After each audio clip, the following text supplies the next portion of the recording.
I never tried to hide the ball. I never try to withhold information that may help someone.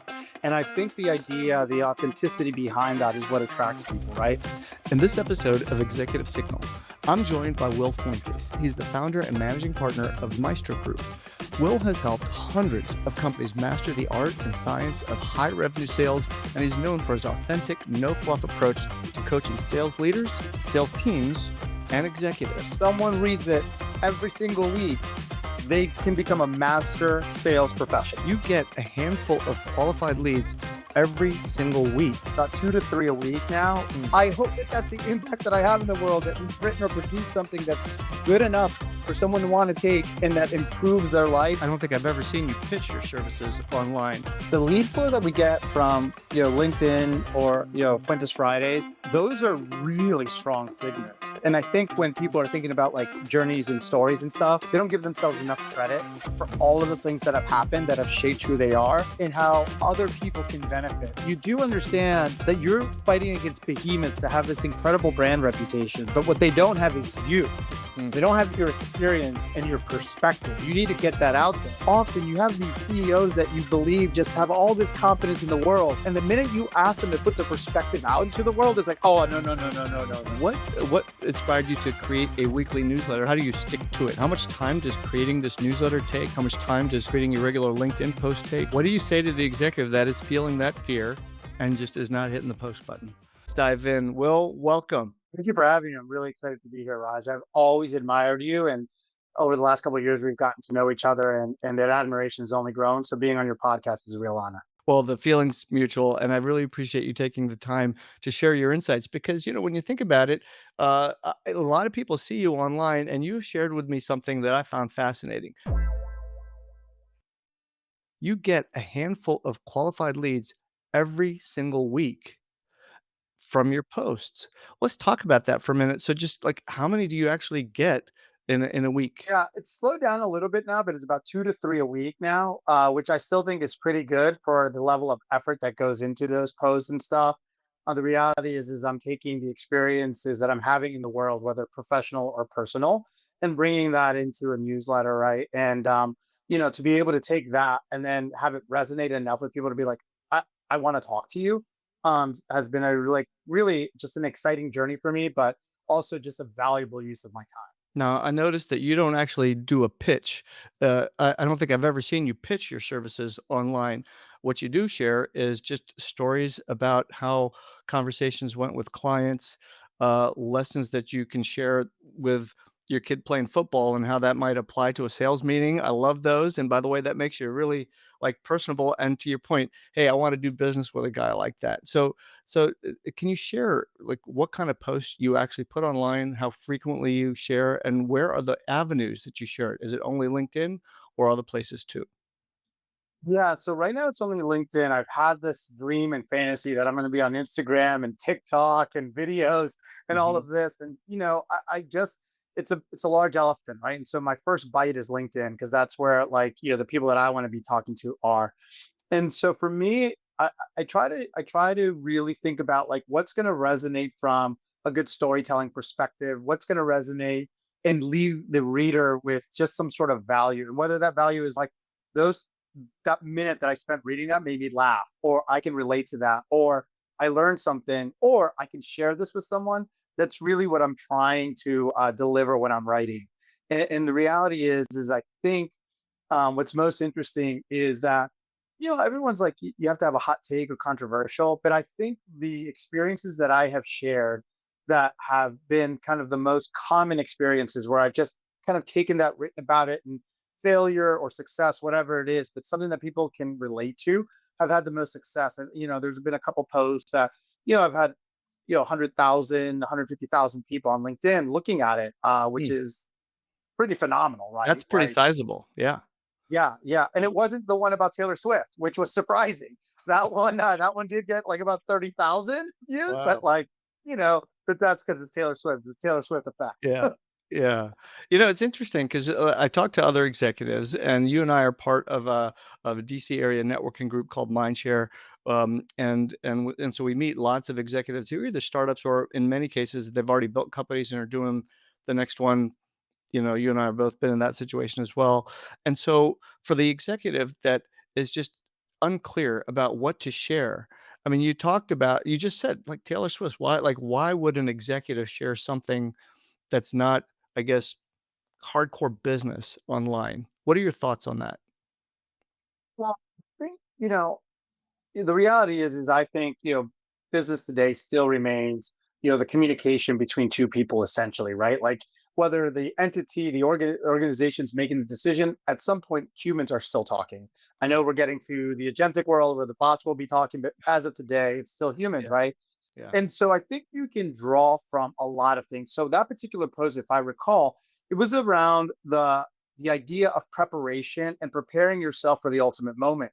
And what it was is that she was running, she was singing her whole concert while running on a treadmill, right? I think at like, Mm, at a good pace, I think it was probably a 10-minute mile pace, which is a decent pace yeah. to be running and singing so that she could, figure out when does she get out of breath? Can she hit the notes? All of those things. And to me, the reality is that there's all of these experiences that we have, all of these moments where if we just take a step back, and then the big joke is like what I learned from. But the reality is if you're open to learning, there's a lot of lessons that are being taught, whether it's in the business world, at your son's game, Mhm. your daughter's game, whatever it might be. There are lessons being taught all over the world. You just have to be open to accept them and then connect them. I think connecting those dots is probably the hardest challenge because if you're not wired to just be looking for things to share, that may be a little bit of a challenge. So let's take you back a little bit to your origin story. Now you started out as a teenager, butcher shop, you went to law school, Yeah. and at some point you actually started a business, and then now you're running Maestro Group. So walk us through that journey and tell me more about how important sharing your origin story is to people. So wow, you just hit on something. So yesterday, a trusted executive friend of mine sent over an interview that was done with the CEO of ServiceNow, Bill McDermott. Mhm. And Bill McDermott talks about getting his first job at Xerox, coming from a deli. And what he said was, I was the only person interviewing that had talked to hundreds of people every single day, figuring out what they needed, what they wanted, and it was interesting, right? Because it didn't even spark in my mind. I've always said the butcher shop was my favorite job of all time. Mm, But it didn't even spark in my mind until yesterday when I heard that interview that, wait a second, being there after school and talking to people at all walks of life and having to be an expert at 16 around what you're supposed to do with this cut of meat or what recipe you should do for a large party where you're not going to have a lot of time to watch it, like, and understanding that that was a real, like, actually seminal, like, experience in my life mm. about just, about really connecting with and understanding people in general, right? And so I think that thread has like gone through from my time in retail, then into, starting my own company. And the reality is that for me, you know, getting to this point has just actually been like just little grains of sand building on one another and really being focused on, am I in this world or not? Am I here to observe and really take something from the moments in my life or not? And I think when people are thinking about like journeys and stories and stuff, they don't give themselves enough credit for Mm. all of the things that have happened that have shaped who they are and how other people can benefit, whether it's, someone of the same age, older or younger. People can benefit from you being open and sharing kind of those experiences. I hope I answered your question. I know I went on a long tangent. Sorry. Yeah, no, You I said butcher appreciate it. shop. I said butcher shop, and it excited me. It triggered you, right? Hey, listen, I know exactly what you mean, and I don't think I've ever shared this one story that you just triggered in my head. Is when I was 16, I used to work at Chuck E. Cheese making pizzas, and I remember I had been asked to do a double shift one day, and I think it was a 10-hour shift. I was exhausted, and they said, "Hey, Raj, can you just work the front and get people their pizzas?" I was so tired. I picked up this lady's pizza and I dropped it right on my feet. And I just looked at her just like she's like, "Oh, honey, what happened?" And I said, "I am so sorry." I just kept apologizing and apologizing, and she was the sweetest person and just, like, made me feel that it was okay, and I realized, I think an apology can go such a long way, and I was 16 years old when that happened, and that I still carry that with me today, that if I make a mistake, I gotta apologize and take ownership of it, and that has served me well. And it's small things like that that from your childhood that you actually can pull up very quickly. And I notice you're doing that right now, not just from your childhood, but from your kids' childhood, because you share stories of, you know, coaches and the intensity of coaches and how that might be intimidating for people, which executives can sometimes do with their teams. Yeah, yeah. It's interesting, right? I think the experience. So I've been able to both observe and participate as a coach, right? Observe coaching and participate. And one of the things that really strikes me is how 11, 12, 13-year olds can be super resilient to hard coaching if you're respectful and mindful and they authentically believe that you have their best interest at heart. So there's a lot of emotions that go into that as well. But at the essence, if they believe that you have their best interest at heart, you can coach them in a respectful but tough and focused way. And I think, like, for me, that's something that I carry through in my practice, which is like continue to be respectful, but respectful also means being honest, right? So really being honest about, what are the things that like someone needs to do in order to improve or get the outcomes that they want. The other nice thing is watching individuals that have spent their time figuring out how to motivate an individual, whether it's an individual for like their success when they're like pushing their own, these, individual sports, or towards the team success, and just recognizing, man, what an art it is, but also a science. As I've observed so many coaches that have been successful, like really at the essence, it is this incredible process. And the idea is if I'm not watching how these people are motivating what people often think are the most demotivated groups of individuals, teenage boys, right, to Mhm. listen to, then if I'm not watching how they're doing it, then how can I be effective in my job coaching professional salespeople and professional executives? Mhm. The interesting thing about this story is that you're sharing how to look at things, and you do this all the time. I don't think I've ever seen a time when you've actually sold somebody. I can't Sure. remember it. And you and I have known each other for quite a few years. And even, on the listservs that we're part of, when I looked on LinkedIn, there's no sales pitch anywhere. And yet you run an amazing sales coaching company. So talk to me about how your approach is working. Why did you choose that approach not to actually do a sales pitch for being a sales coaching company? What drove that? The desire to help people in the world, honestly. Mhm. Authentically, I want to help, right? And so when I'm talking to someone and listening to the issues that they have and what they're trying to solve, and I'm giving advice back, I think it's a little bit easy for me specifically because the advice I'm giving honestly isn't rocket science, right? Or rocket surgery, as some of the kids will joke around saying. It's not, right? It's Yeah. really like practical things. And so, I never tried to hide the ball. I never try to withhold information that may help someone.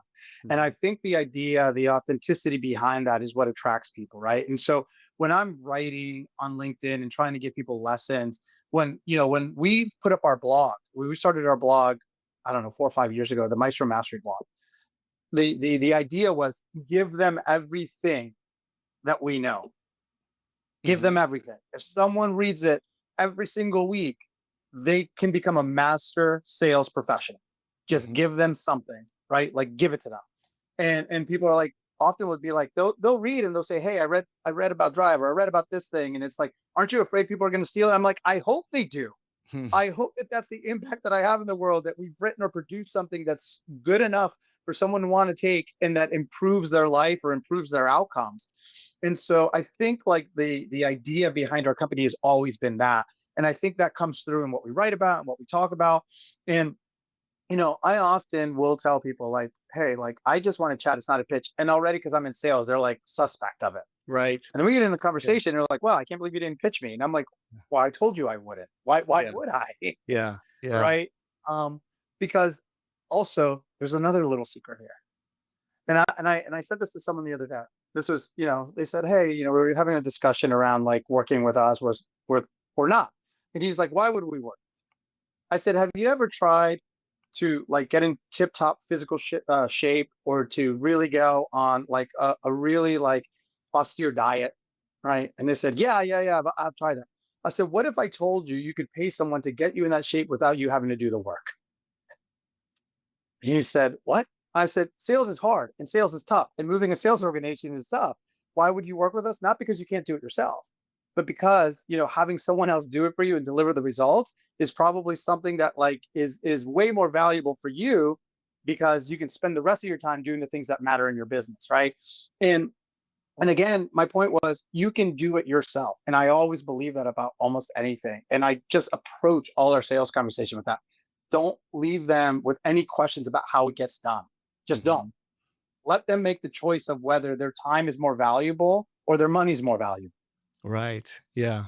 Yeah. I think, and I've seen this not just in your posts or in your conversations with people, but there's a couple of other things too, and that is your online courses. Most people, Yes. when they've got this deep expertise like you and your team has, they will then create a course and they will charge people for access to that course. But you don't. You're like, here it is. Just like take it. Now, do you get business from that? I can't directly link business that we've gotten from it where someone took the course and then said, hey, I want you guys to come in. But Hmm. I can directly link to people's success because I've gotten people writing me, account executives being like, I took the courses, I'm hitting quota. I took the courses, I'm doing much better in my follow up emails. And I took the courses, and my bosses, I'm off my pip. Right? Those are like to me, those are big wins. The other side of it is I do have long-term strategic vision. And so we talk a little bit about like, okay, where do we want to end up? Well, I truly believe because we have figured out this one thing, which is to effectively change the way that people sell, you have to respect that they have experience in life and you have to give them the foundation as to why the things that you're suggesting to them work. We grounded all of our stuff in science, right? So we don't treat a salesperson like you don't know what you're doing. So let me tell you, it's like, hey, you're doing what you're doing. There's a better way to do it. And it's rooted in science, right? I think that's unique. And I want to elevate that. So I want to give more courses away, more stuff away, write more blogs, do all that great stuff so that one day when I'm like, all right, I'm ready to really have a massive summit for Mm. salespeople and everything else. People are like, I'm a fan of the Maestro group. I'm a fan of Will, and I cannot wait to be there. So that's my big long-term vision is to get Yeah. to that point. Well, you're partly there because I know you held your first conference earlier in 2025. I was there, and wow, it was absolutely packed with value. Again, zero sales pitch anywhere, and there's one line you kept saying, and I just can't get over it. It was the best line I heard the whole time, and you kept saying the genius is in the room, and it was not because you're saying listen to me. You were saying listen to each other. What a powerful move. So what motivated you saying that?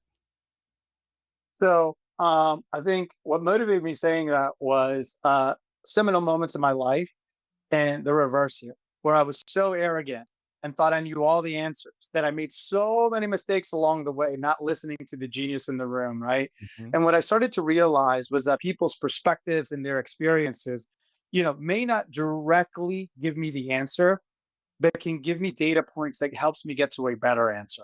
And so mhm, for us, it really became super important as we started crafting the way that we were going to teach people and how we were going to conduct, whether it's at a conference, a summit, or trainings. We wanted people to feel open to sharing and others to accept that to perhaps just incrementally get better. That's really where it came from was I spent so much time telling people I knew better mm, only to go back and look and go, the genius was in the room.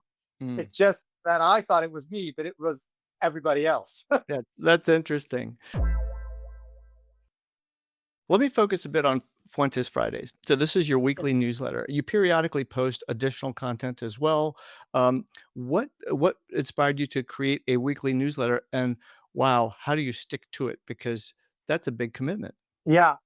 So what inspired me was that I wanted to become a better writer. Hmm, And and the reality is like you can to become a better writer, you have to write. Like you just don't become a better. You have to read all that, but you actually really have to write.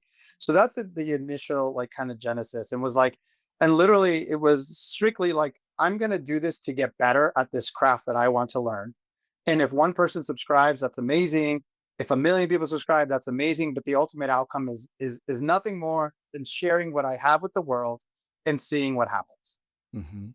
Well, I'm a big creature of habit. So as we started doing it and started committing to it, like, and by we, because I do have my editors review it just to make sure that I'm not off the cuff, that it makes sense, just to ensure. So shout out to Rachel for keeping me honest. And so the reality was is that like I said, okay, I'm committing to get to this point, and this is one of those things where you never stop being good at it. So until I'm like done with the idea of becoming a writer, I won't stop writing. And yeah, I have it planned out. So for those who don't read it, right, there's what I heard, which is a section where I discuss conversations I'm having with either account executives, customer success professionals, C-level executives, et cetera. And it's just one perspective. I try to keep it into like a minute and a half to 2 minute read where you can take something from it. Mhm. Then it's what I found funny because I love to laugh and I Mhm. wanted to show a bit of like myself, right? Like just this is who I am. And so, what I found funny, then the 40-20 and then potpourri, which is like a Jeopardy, and then a quote that I shared with my son this week that I felt like either had an impact on him or on me by sharing it. And so as I go through the week, things are happening and I just keep a notes open. I take screenshots of things that I find funny and I just email them to myself and I say potential. Like, and so it's not, it's like I'm living in the world with just this idea that I'm going to produce something at the end of the week. It, Mhm. it's actually not that much work because I am consuming funny things. I am trying to learn new things. I am consuming silly things that go into potpourri. I am writing the quotes for my son, right? And I am giving advice. And so it's just this idea of like, okay, just take what's already happening and put it on a piece of paper every week. Every week, Will, you can commit to that. And that's Mhm. really what it's become. That's fascinating. I like the whole concept. I've heard the term story banking used for, figuring out Mm, what you should, create content about, and actually, you kinda went to the heart of the challenge I think many people have, and that is feeling overwhelmed by, "Oh my gosh, yet another thing to write?" Like, "Oh, I gotta write a LinkedIn post now, doing a weekly newsletter." It just seems overwhelming. You're still managing a, you know, the company. It's not like you're an individual consultant or something. I mean, you're managing a company. You're an executive. You're meeting with other executive all the time. Um, so how do you balance that? Like, how much time does creating this newsletter take? How much time does creating your regular LinkedIn post take? Um, and then we should. The next step is to take a look at the ROI on that, right? yeah.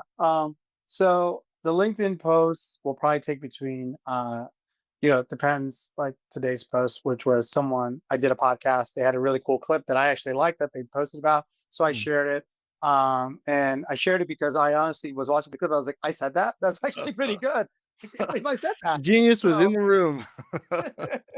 Uh, so that one's pretty short. But like some of the longer views will take 30 minutes to an hour. yeah. On 30 minutes to an hour. And then the Fuentes Fridays, it probably takes me about an hour and a half to 2 hours over the course of 7 days. Okay. So, and it's not, is it like you setting aside blocked calendar time on Thursday morning to write it, or is it, how does that work? Yeah, so like for this week already, I don't have the quote yet because nothing I've shared has so far inspired me. It's Tuesday as we're recording this. I Yes. do have something that I found really funny and something that I found really interesting, right? So I do have the 40 and the 40-20 is the Bill McDermott, like because yesterday it caught me. It was so great. It was such a great interview. And I'm like, this needs to be shared with the world. And then I found something pretty funny. I was like, man, this really made me laugh. Like, okay, I'm gonna share this. So that's already set up. But on Thursday morning, I do set aside time in the morning, first thing in the morning after I do my morning routine. I sit down and that's when I write like, okay, like what have I heard? Like really think about like I might have started little ideas here and there, but that's where I'm gonna spend the bulk, like an hour really writing that. And then I'm gonna like, massage or soften up whatever it is, the rest of the categories. Or if I haven't had something for my son yet, then I need to spend another 30 minutes because it's like, okay, like I clearly haven't said anything to him this week that has really like impacted me or him. So now I Mm. got to find something that's really going to hit home. And so then that sometimes takes, that actually might be the one that takes the longest sometimes to be honest. Yeah, and I'm gonna take just like a detour in our conversation for a second because, I'm a little bit older than you are, and my kids are already in their 20s, and I wish I had learned this parenting tip from you when they were younger, and that is, you write a quote to your son every single day, and it's not like you email something to him, you don't say something, you actually create a card. Can you talk about It's that for a minute? Yeah, yeah. So every single day, part of my morning routine is to just be grateful for what I have in this world. And one of those things is my son. And so I want to show him either gratefulness, appreciation, any sort of, just some sort of emotion that he can connect with. Say, hey, no matter what's going on in my dad's life, no matter how much he's working, no matter like where he's been, he's thinking about me. And I am routine based. Like when we go on vacation together, I bring the cards along and I Mm, write them every single morning and like leave them in his room wherever we're on vacation. I don't miss a day. I don't miss a day. When I've traveled and I'm not going to be home, I pre-write the cards and I leave them in an envelope and mm, dated for the day that he's supposed to open it. mhm, The yeah, and I think I will for me, hearing him, so I think you alluded to our conference that, it was our first conference, been in business almost 9 years, mhm, finally coming together and saying, hey world, like this is us, come see us.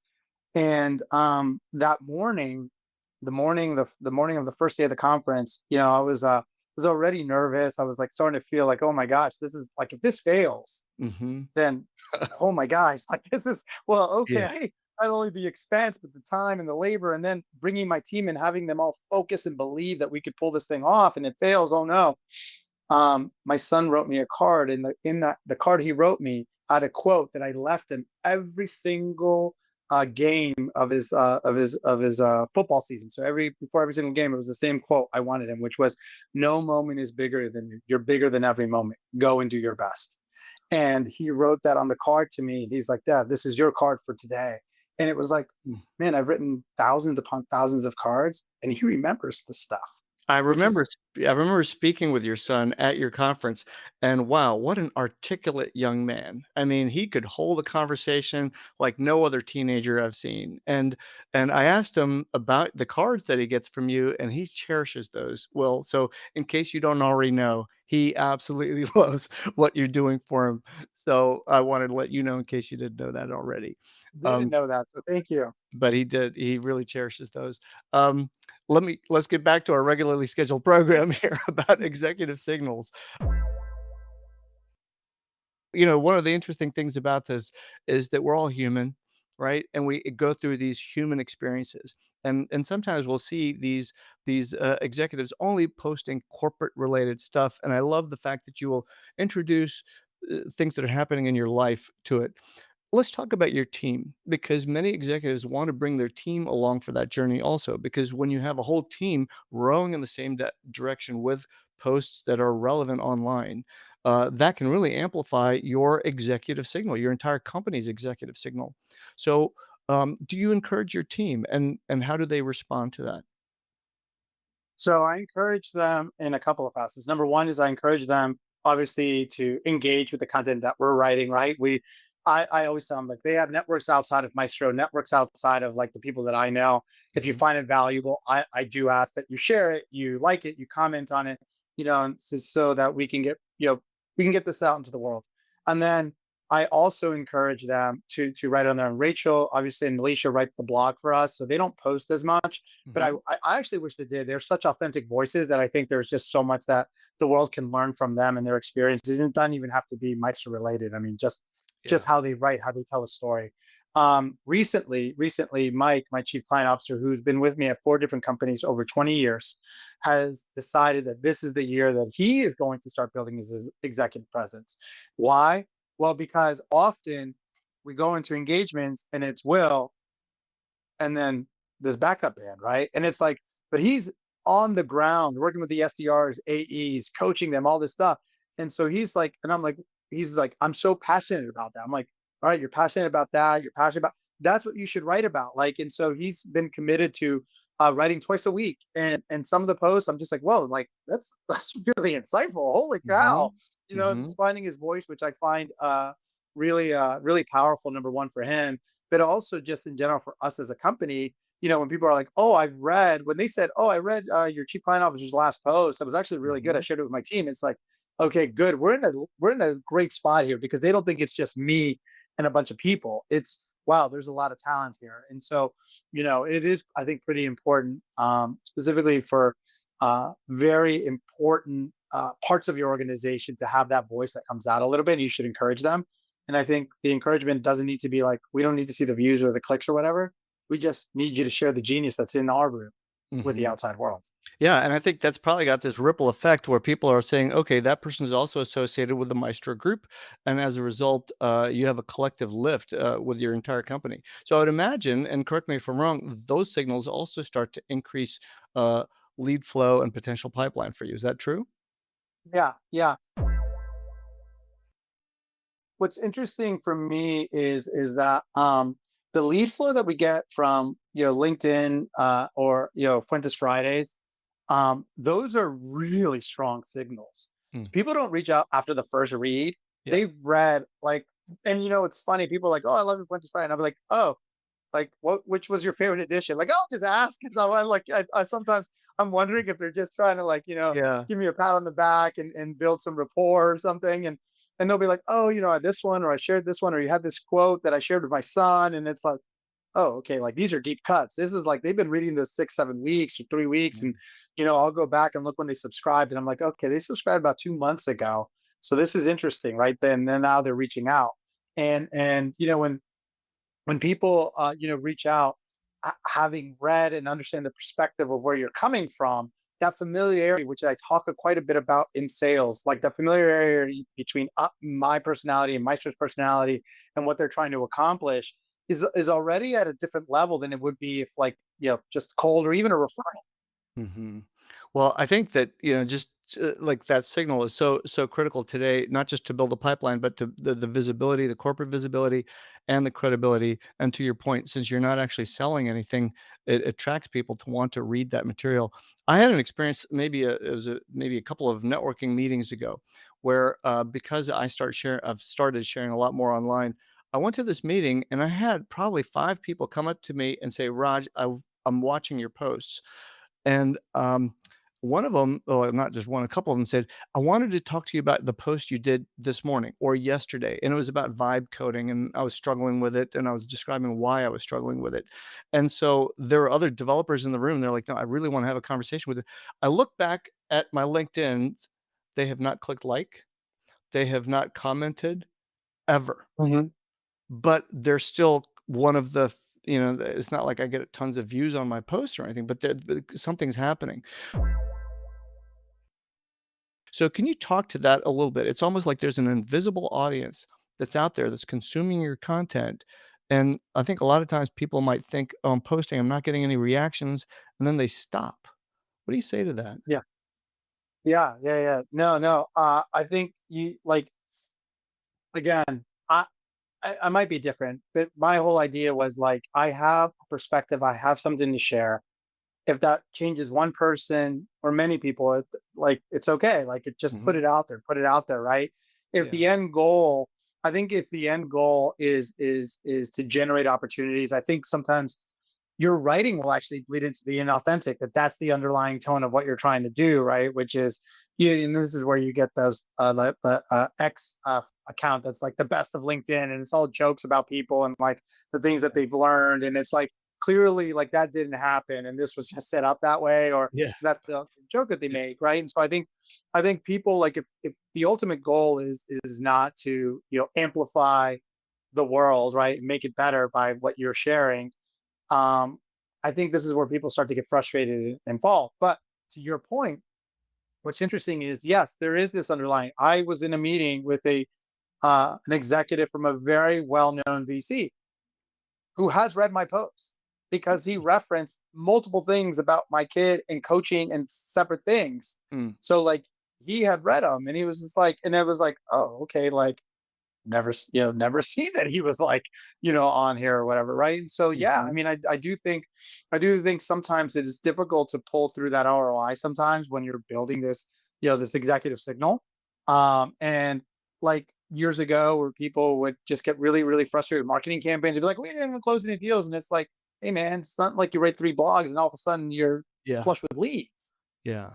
Yeah, and I think that's, like, the big thing is you have to be consistent. Like, if you wanna be toned, you kinda need to go to the gym more than 2, 3 times, right? It's Yeah. gotta be a consistent, pattern. Let me circle back to something you said earlier, and that is you actually for Frontis Fridays have a structure, and that structure helps you just be on the lookout for things, right? So you're already looking for what made me laugh, what are the conversations that I had, and to your point, it's not just conversations with a client, with a prospect. It could be conversations with team members, vendors, partners, anybody. And I find that that creates the most authentic content you can ever find on the internet because it's not in a chat GPT database waiting to be regurgitated with new words. It's something that's real, something that's happening, and something that's authentic. You and I have both seen posts that are so obviously chat GPT generated. What Yeah. do you think that that's doing to an executive's brand? Oh, I mean, honestly, I think it's degrading it exponentially, right? You look lazy. It looks just like the same old stuff that's out there. People, it's inauthentic. I mean, there's just Mhm. the reality is like, time is our most precious commodity. And if I'm reading an executive's post and I'm not finding any value out of it, if I find it very difficult that I'm going to believe they're going to like, be respectful of my time, honor my time, probably like, and so I do think it's actually, listen, I understand the value of using technology. I think it's fantastic in certain aspects. Yeah, I do think that, you know, using just straight up chat GPT to write your posts, like yeah. honestly, don't write. Yeah, save your time. I Yeah. agree with you. I think it's completely destroying, one's individual brand and voice because what you're doing is you're kind of, just allowing an AI tool to have your voice for you, and I feel like the easiest way to actually create content is just to think about the last couple of conversations that you've had this week. We all have them. Every executive has conversations, whether it's with team members, things like it could be a coaching call with a new hire. It could be anything and just think about what you learned from that call. What did they learn? And just talk about it. It's not hard, right? it's it's Huh. something that can be trained and something that can be really replicated very consistently.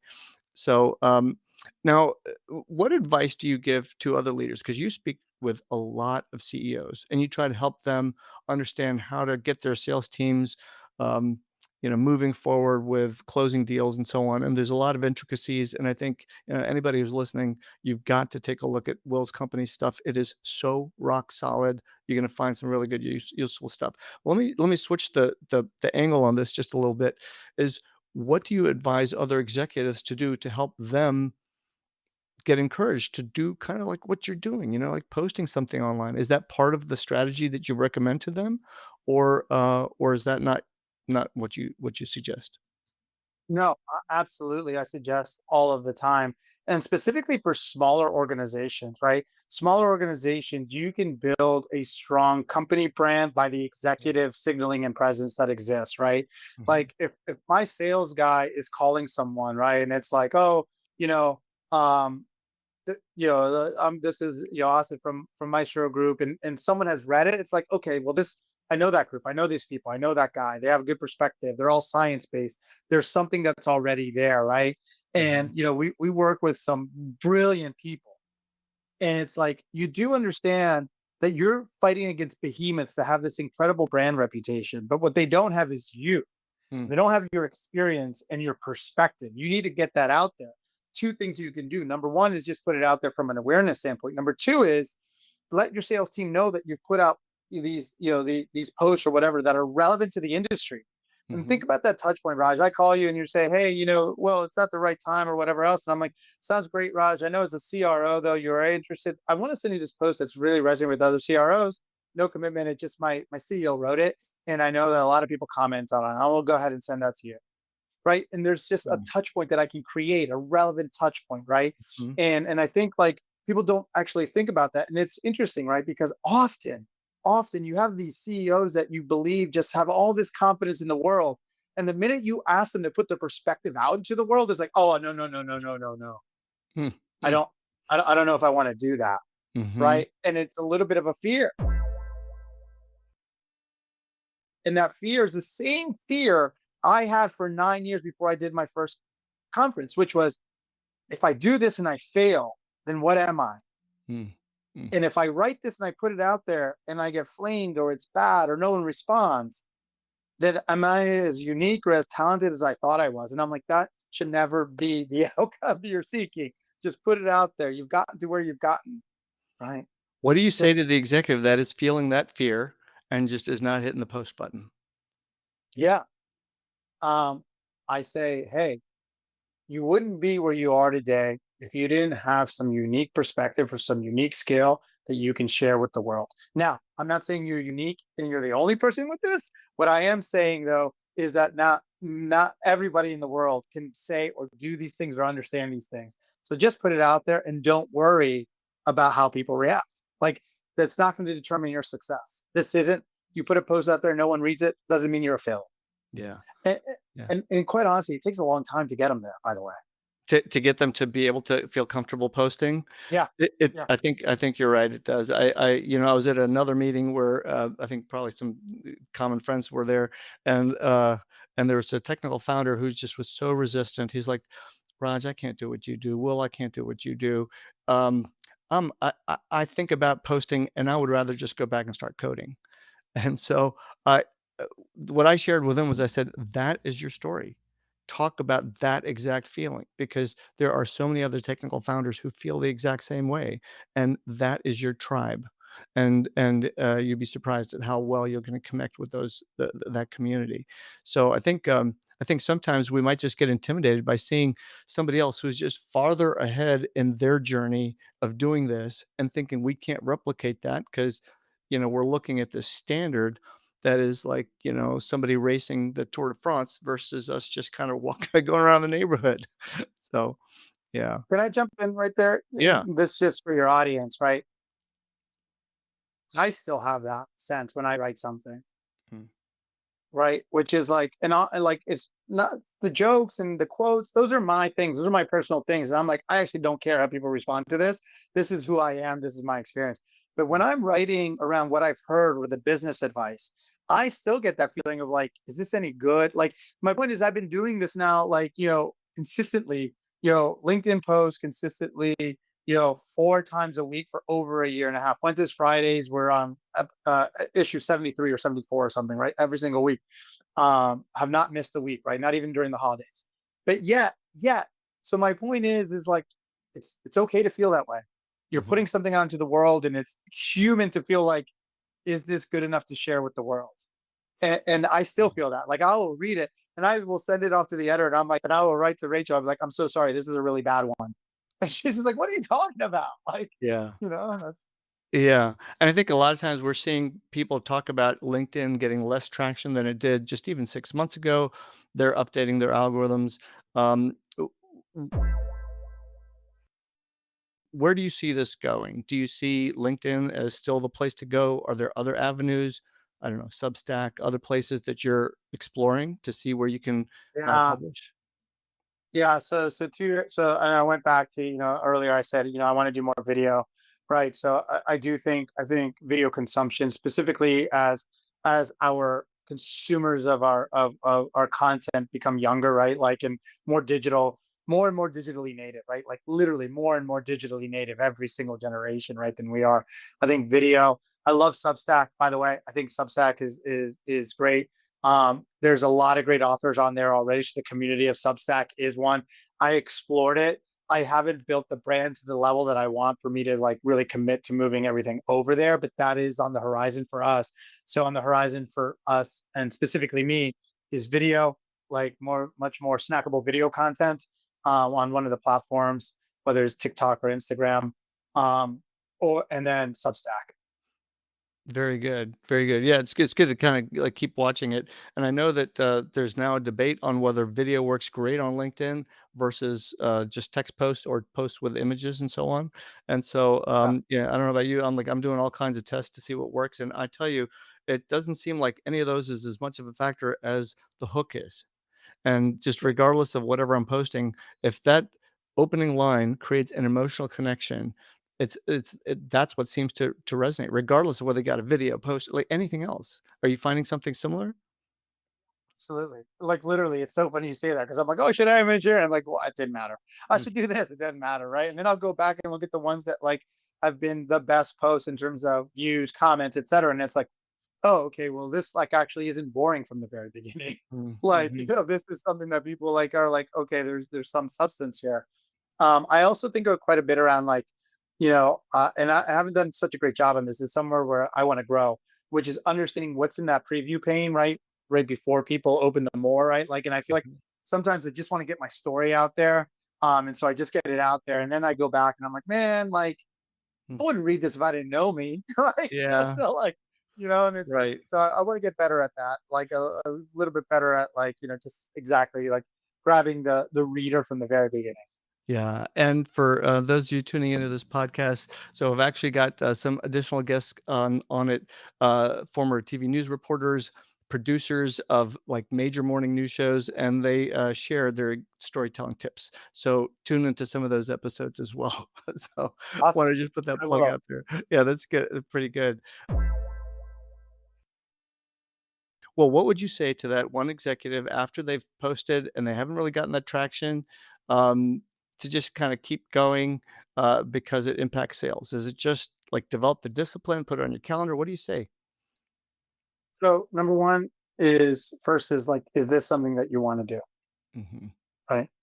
Like if it's something that you want to do, then think about all when you watch these videos of people learning to draw and you see them draw their first face and where they are a year later and then where they are 2 years later. I'm fascinated by those because I'm fascinated about someone working on their craft and just getting better, by these just compounding effects of like just effort and learning and everything else. So that's number one. Like if you don't have the commitment to it, and the passion, it's just not going to work. Right. So you need kind of both of them together. So that's like number one. Number two is give it a run. So for me, like literally, it was like, okay, I'm just gonna commit to this for 45 days on like 45 days. Let me see mhm, how what happens. And then I realized that I was enjoying myself, regardless of how many views something got. And mhm, so then I was like, well, this is something that I actually really like, and I think I'm getting better at it. I don't know if I am, but I think I am, right? And so mhm. it became much easier the next 45 days. And all of a sudden at 90 days, it's like, this is what I do. I'm like now like a student of the world and trying to see how like what I'm experiencing can be used in a way that will help influence, someone's day, whether positive or learning something or whatever it might be. And Yeah. so yeah, I mean, I think you got to take the time to make it become a habit. I fully agree with that, and I was hesitant when I first started posting too, and kinda like going to the gym, you sort of develop that habit, and once you do, to some degree, it's almost addictive. I mean, I actually write more posts than I actually post online, so I let it simmer for a day or 2, and I'm like, "Oh, do I really wanna say that?" And I'm like, "Oh, yeah, that's kind of I don't." And I think the other important thing, and I think I see some of it with your posts, I do see it with other people, is that they will share a message more than one time. And I think, sometimes there's this feeling of, "Well, I already said that 5 months ago." Well, your audience is different now. It's probably grown, and there's people that haven't seen it, or maybe is there a different way you can spin whatever you said? And that can even be your origin story. I mean, there's probably, like, a million ways for you to talk about the lessons you learned from being a 17-year-old at a butcher store, to now, right? Yeah, no, absolutely. And it's so funny because for a long time I was tracking Fuentes Fridays, like what did I hear? I was like, and whatever, and the quotes and all this. And I was like adding all this complexity to what I was doing. Mhm. And it's like, wait a second, like I don't even know if the same people are reading it like, 9 months later. What am I worried about? Like, this is what Yeah. happened this week, and it's an important lesson. So Yeah. clearly it's important enough that I'm reteaching this thing, or clearly, whatever it is. Like now, every now and then, like Rachel will be like, we've already seen that, like, Mhm. that tweet about that, cool thing. Like, pick something else, right? Like she'll be like, Yeah. pick something else. And that's okay. That's Yeah. okay, because that is what it is. It is what it is. Well, thank you so much. This was a really insightful conversation. I appreciate your time, and to everybody listening, like I mentioned, go to the Maestro group for some amazing sales training, on how you can coach yourself, your team, to uplift and generate a lot more sales. Well, thank you. Thank you for having me. It was a lot of fun. And I cannot believe how much time has passed by because it feels like we just started. So We thank you just so started. much. Right. All right. I will see you soon. Absolutely.